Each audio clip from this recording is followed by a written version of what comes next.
Buongiorno. Buongiorno Milano. Right, so I'm Dr. Eamon Fulcher, CEO of Split Second Research, and I'm here to talk about the Queen's Reading Room study.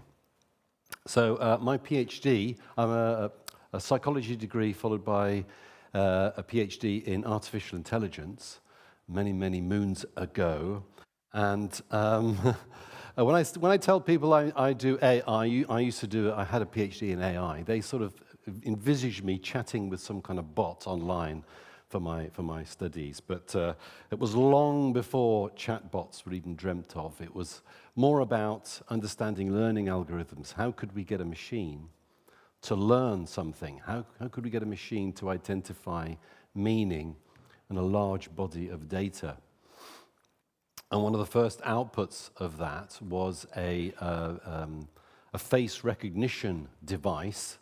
I say device, it was the size of a double wardrobe, okay, which now resides in the Science Museum in Exhibition Road in London. If it was built today, it would be the size of a pea, okay? So, in fact, I was just doing some research, computing it was 1990 at that time. Computing today is 1 million times more powerful than it was in 1990. So I wonder, looking back, how on earth we got anything done with the hopeless machines we had in those days. The black screen with the white writing. Okay, so I'm here to talk about the Queen's Reading Room.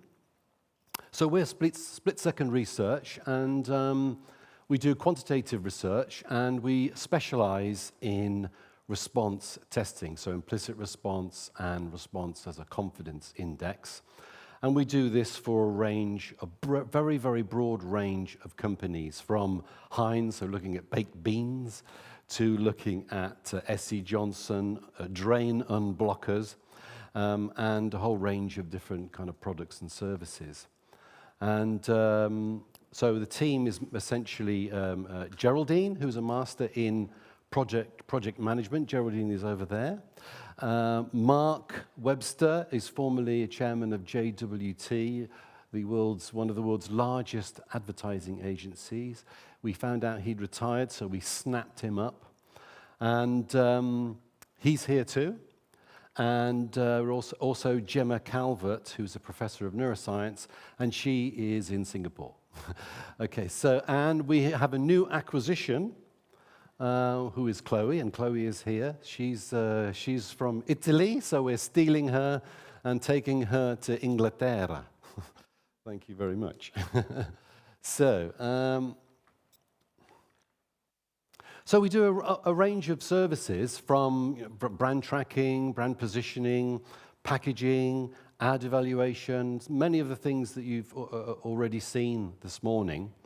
But one service we do provide is PR, work for PR companies who have clients who would like to create something newsworthy. They'd like to create a piece of research that is going to make the news, that is going to hit the headlines.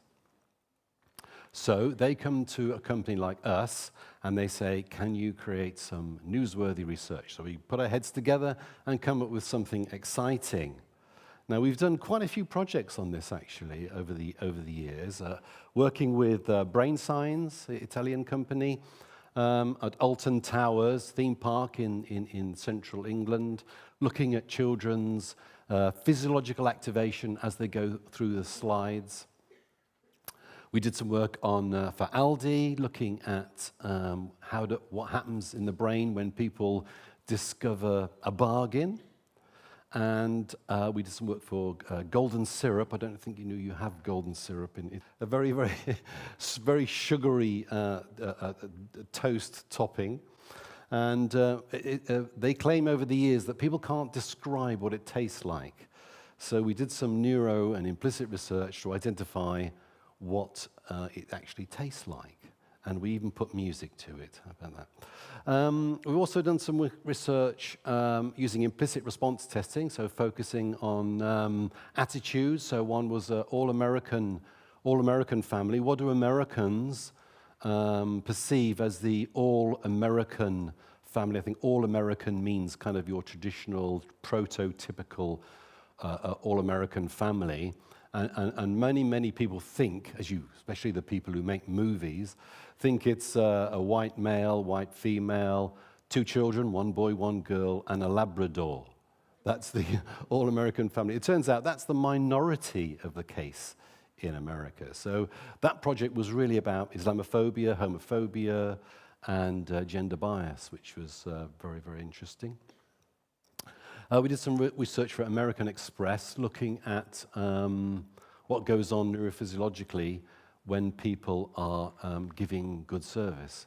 A lot of people, people in the service industry enjoy giving their service. And we'd like to know what goes on there. And finally, the 6th example is from the Girls' School Association, which is all the private schools in England subscribe to. We did some research on gender bias. The school came to us and said that many of the girls, alumni, come to them and say, we got fantastic degrees, we went to Oxford, went to Cambridge, went abroad, Harvard, and they just cannot break that glass ceiling. They can see the executives, the CEOs, but they just can't get into it because it's male-dominated, as we know. So we set up some research to look at gender bias, and the idea was we invited people, the parents of the girls who attend these schools. They're typically CEOs, very powerful males, and so they took this gender bias test, and the idea is, look, you can see, you know the problem. You wouldn't want your own daughter to be limited by the limitations that you experience as a CEO. So that was a very interesting exercise, PR-wise. Okay, so when you're conducting a PR study, there are, from a neuromarketing point of view, there are 2 main options you have. One, which is biometrics, wire people up, and it makes a good PR because it looks great. And we've seen lots of images today on the big screen, and they look great. You can see why it makes good PR because it's very, very visual, and it's very obviously based on science. Another technique you have is implicit response testing. Now, that's not such a good spectator sport, as they say. When you watch somebody doing an implicit survey, they're tapping on a keyboard and they are looking at their phone. You only have to lift your head up to see the same experience as we're all doing that.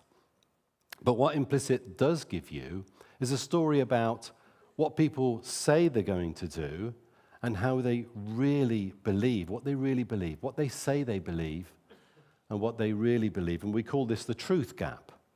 So as people have spoken about it this morning, when you ask people how you are going to behave, ask people, do you enjoy this? Do you want to do that?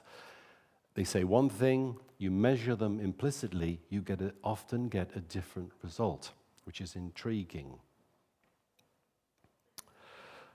So we were asked by Her Majesty the Queen, along with another agency, to investigate what goes on psychologically and neurophysiologically when people are reading fiction. Now, she has a charity called the Queen's Reading Room, and the idea is to promote reading of fiction amongst especially youth, trying to get them back to reading textbooks away from their mobile phones. And because she understands and believes there are major benefits to well-being by reading fiction. I've always agreed with that, to be honest with you, before even taking the study. So there's a bit of bias here. But I was always believing that because some people have argued that you get these apps about puzzles, these brain puzzles, improve your brain by taking these puzzles, solving numerical puzzles or word puzzles. But you compare that with reading fiction. Fiction has to be much better for brain health and brain maintenance because reading fiction takes you into a world that you are unfamiliar with. It takes you into a world where people are telling you what it's really like. People are giving you their experiences, right? So, and you have to, while you're reading a book, you have to create an image. You're creating the movie in your mind as you're reading a novel. It's so often experienced, people say, when they've seen the movie, they say, I much preferred the book. I didn't like the movie, I much preferred it. And the reason is because you created that movie when you were reading the book, and the movie was nothing like the movie that you created, which was far better.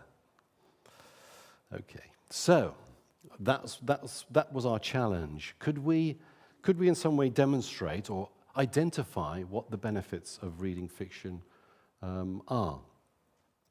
So we have subjective measures and objective measures. So subjective measures arise from when you ask people, how do you feel about this? What do you intend to do? What does reading books do for you?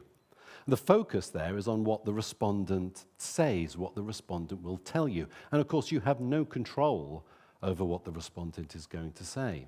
The respondent has all of the control in your research. Objective measures, on the other hand, the focus is on what the respondent does in a confined setting and how they react, how quickly they react. The respondent cannot fake a response. The control is all in the experimenter's hands. They control the situation. So respondents cannot fake an objective measure.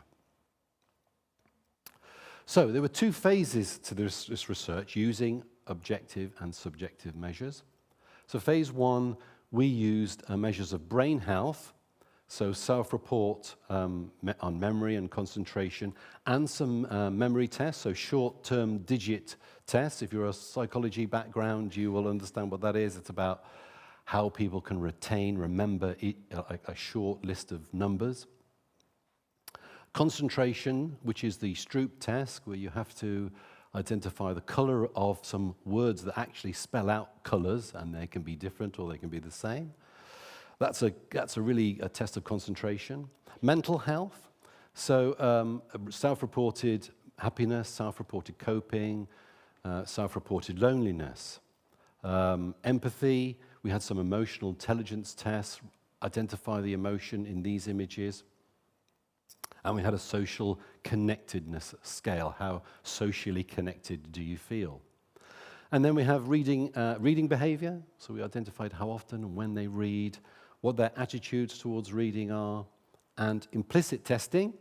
How does reading fiction make you feel? So our implicit test we call Impress, and it's part of our platform. And implicit associations, it measures the associations between a concept, so it can be any concept, a brand stimulus, or in this case reading, and an emotional reaction or a feeling, so an attribute. What do you ascribe to this concept? How can you characterize this concept? Using an array of attributes. So examples would be Coca-Cola and refreshing, Nando's and tasty, Shell V-Power, and freedom. And in our case, reading fiction and feeling an array of emotional benefits, so feeling calm, relaxed, pleasure. And these responses are near impossible to fake. So, looking at phase one, what were the results then? So, we compared high-frequency readers with moderate frequency, low-frequency readers. And it correlated with things like better memory focus. So people who were regular readers of fiction showed better performance on the Stroop test, fewer memory failures, better concentration, they felt more socially connected, and they scored higher on the emotional intelligence tests. And they were happier according to self-report. Other interesting findings were that women read more, but when men read, it's for longer, while the wife's doing the washing up, presumably. So the middle age group is the 35 to 54, read more frequently. And of course, the Queen's Reading Room is aiming at the younger group, wanting the 18 to 34-year-olds to read more. Those without children read more. Obviously, they have more time on their hands. Those in work read more. They have less time on their hands, but they still manage to read. Regular readers read at home, and especially in bed. And interestingly, for some reason, walkers and hikers read more than those who don't walk and hike. And regular readers read novels more than other types of fiction, and most people read in the evening and at night. And that kind of, we'll come back to that reading at night in a moment. Some other interesting findings. Now, from this whole research we've done, there are a huge number of observations we made, and we really have to constrain them into the most interesting ones, the ones that tell the better story. When you're doing PR, journalists aren't interested in a whole elaborate story. They want to know, what is the bottom line? Can I create a single headline out of all the information you're telling me? So really what you need to do is to refine all of your, well, in fact, what we did was we presented the Queen's Charity with a whole array of interesting findings, and they then selected the one that they felt was most interesting for journalists and for an audience. The ultimate aim is to get journalists interested in reporting this story. In doing so, some PR agencies like to bend the truth. They like to go beyond what the research really is telling you. But as a scientist, I can't do that. I always resist the temptation to go beyond what the data is telling you. So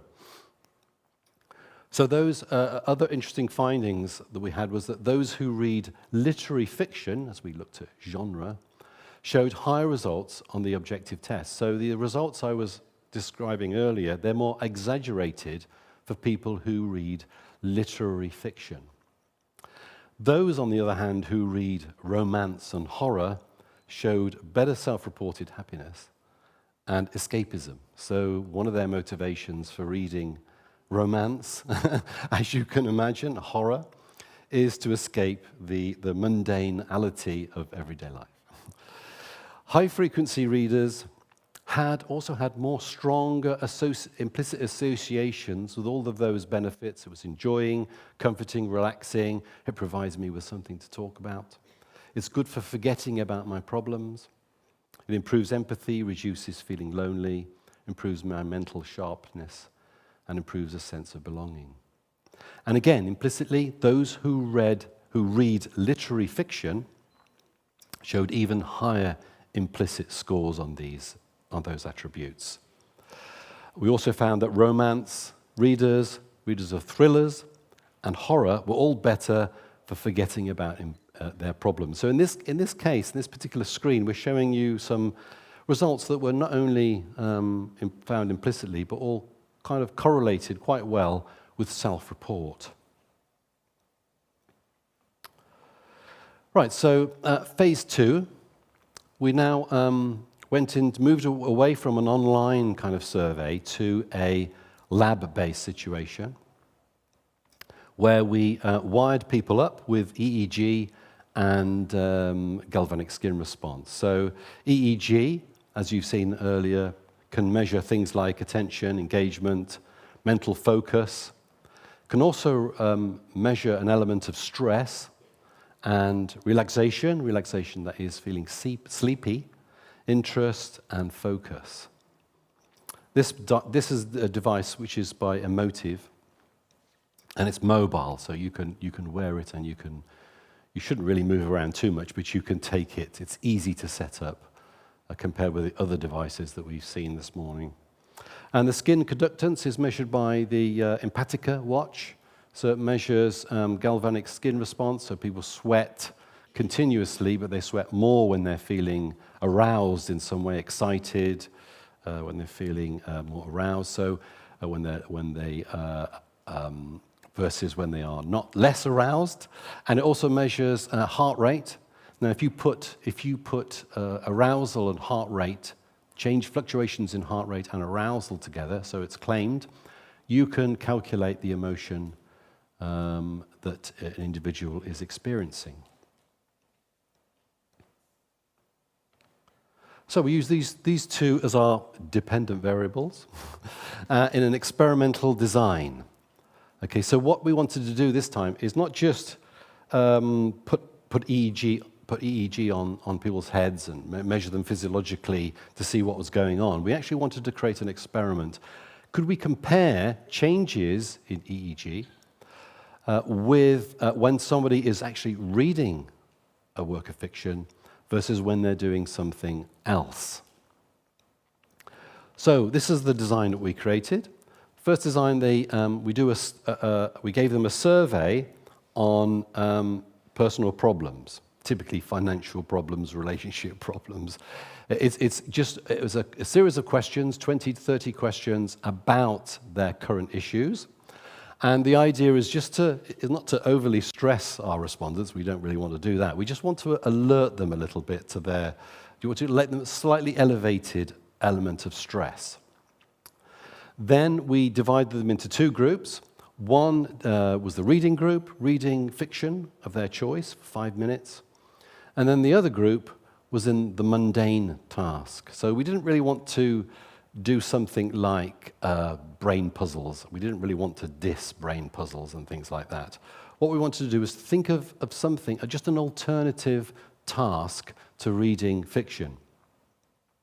So I scoured the journals looking for, I knew I would find it because psychologists are a strange breed. We get people to do all sorts of weird and wonderful things and experiments. There must be, what is the most boring task you can get somebody to do in a psychology experiment? So I found the peg turning task. So the peg turning task is this. It's with a physical peg, but we kind of put it online. We digitized it. So what the peg turning task is, you press a space bar, and the peg rotates clockwise by 90 degrees, and then you can't do anything for a second, for 1 or 2 seconds. Then the space bar option reappears, upon which you press the space bar again, and the peg again rotates by 90 degrees. Then you press the space bar again, and the peg rotates by 90. Are you falling asleep yet? So that is the task. There is nothing else. That is the task. You keep pressing the space bar every few seconds, and the peg rotates by 90 degrees. Okay, so it's the most boring task psychologists could dream up. And the first participant we had, I really had to control myself because I really wanted to laugh because the look on their face, they were trying to work out what on earth this task they were given was all about. That's what respondents do in a psychology experiment. They always try to work out why you're doing what you're doing. And they were busy trying to work out. They thought there's some kind of hidden thing going on. But no, there was nothing going on. So that's the boring task. Imagine doing that for 5 minutes. How dull is that? Versus reading fiction for 5 minutes. And then the post-test was exactly the same task.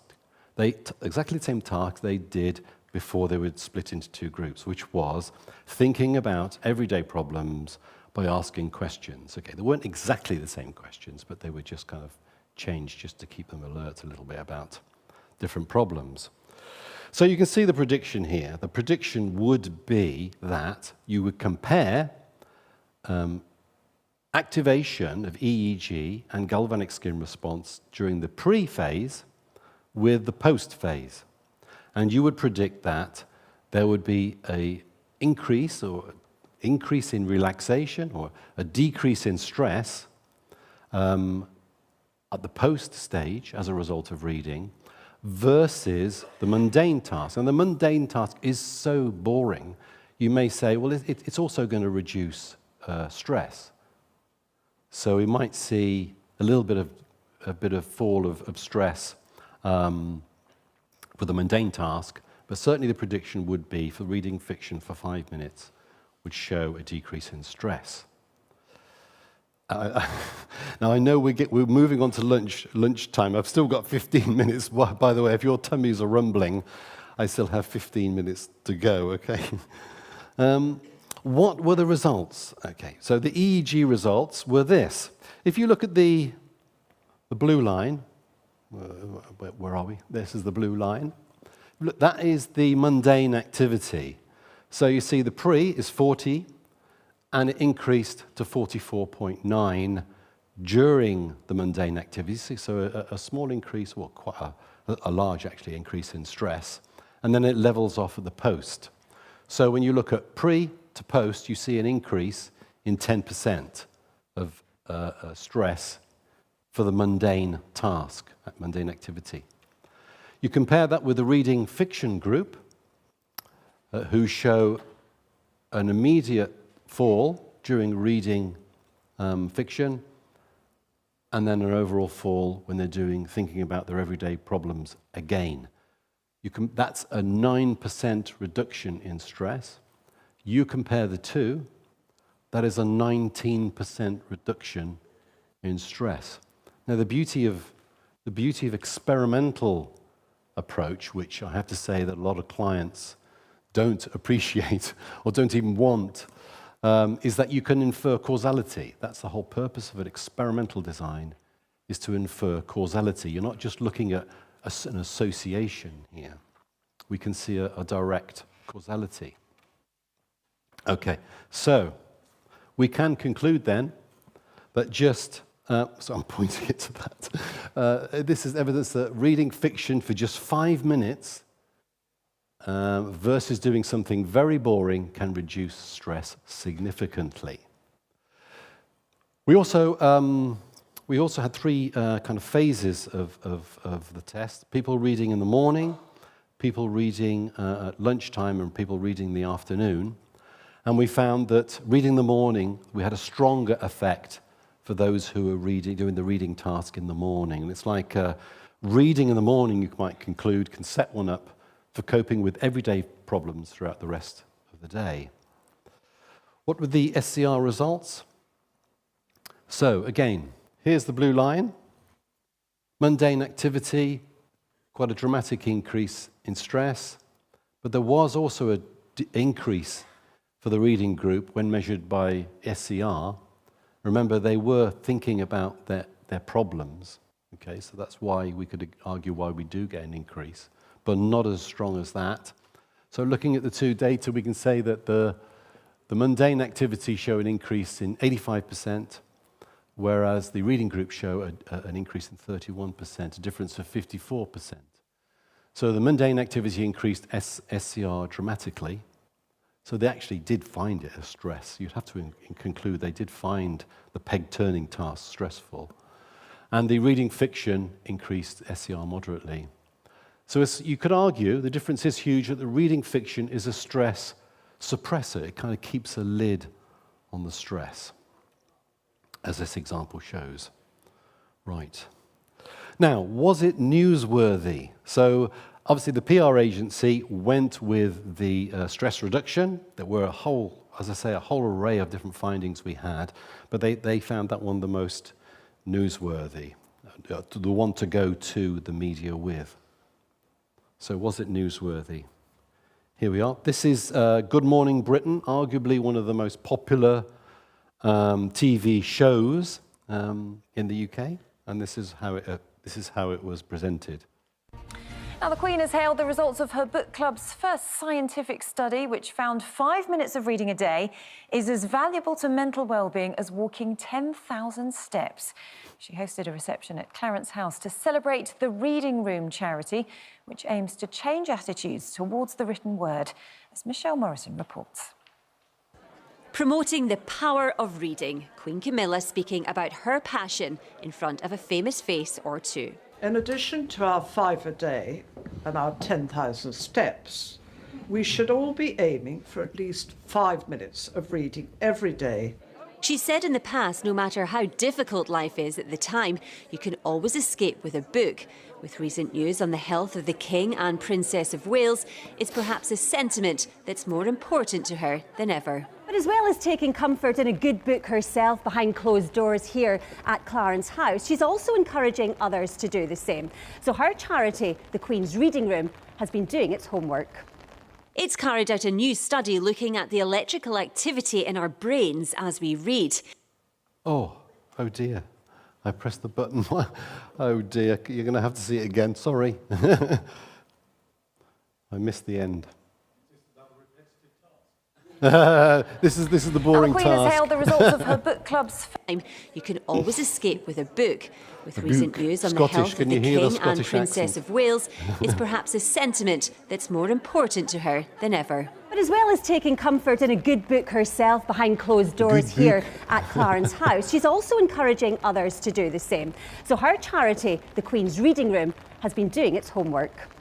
It's carried out a new study looking at the electrical activity in our brains as we read. Here, all the bright colours lighting up indicate engagement while someone reads fiction.